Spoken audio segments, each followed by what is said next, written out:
we asked ourselves, how can we foster better exchange among readers so that it's really valuable both to take part and to read the conversation and maybe learn something from it.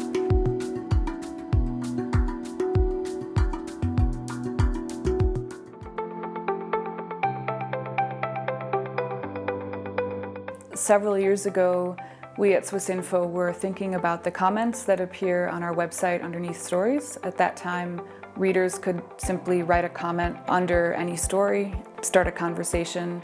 But what we often found was that the comments, the content, was sometimes really actually quite unrelated to the story. It was clear that people weren't really there in the spirit of conversation and exchange. What we landed on was this so-called debate format, which is visible on our homepage with a blue background with a picture of a journalist, and the journalist is really the host of the debate. It's the person who is launching it with a question. The question encourages readers to think about how their own experience shapes how they view this particular topic. We launched this debate format, and then shortly thereafter we realized we'd like for our users to be able to talk to each other across language barriers because we serve a 10-language audience. And in order to address that, we introduced an auto-translation feature. So the debate is now a single thread that anyone can comment on in any of the languages we serve. And the comments are automatically translated so that readers of any of those languages can read them all and respond in the language they feel comfortable in.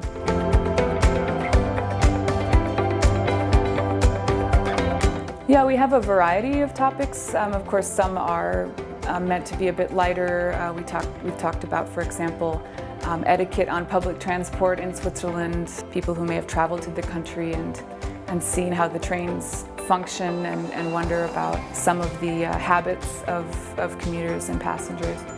But of course there are heavier topics or more in-depth topics such as the neutrality issue, where it requires some maybe deeper reflection or some experiential examples from the people participating.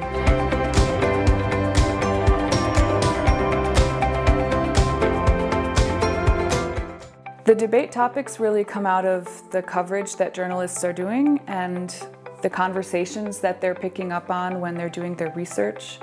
So they might have seen on an exchange on social media that readers are wondering about something or really passionate about a particular topic, and the journalist might take that up. And often, like I said, it comes out of a story that a journalist is working on where they realize there really is a central question at the heart of the story that people have different perspectives on, and why not highlight that in the form of a debate. And finally, there's also the option to have some of these questions or some of these inputs answered by perhaps an expert in the field.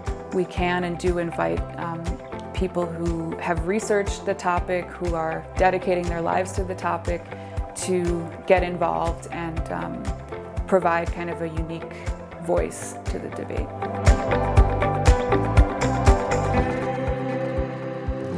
We also have a format for interacting with our readers where we ask them what they have questions about. Rather than posing the question ourselves, we ask, what would you like to know about a particular topic? And then our readers can input that information into a field, and it goes directly to our journalists, this feedback. The journalists go through the questions and they use them as input for a future story.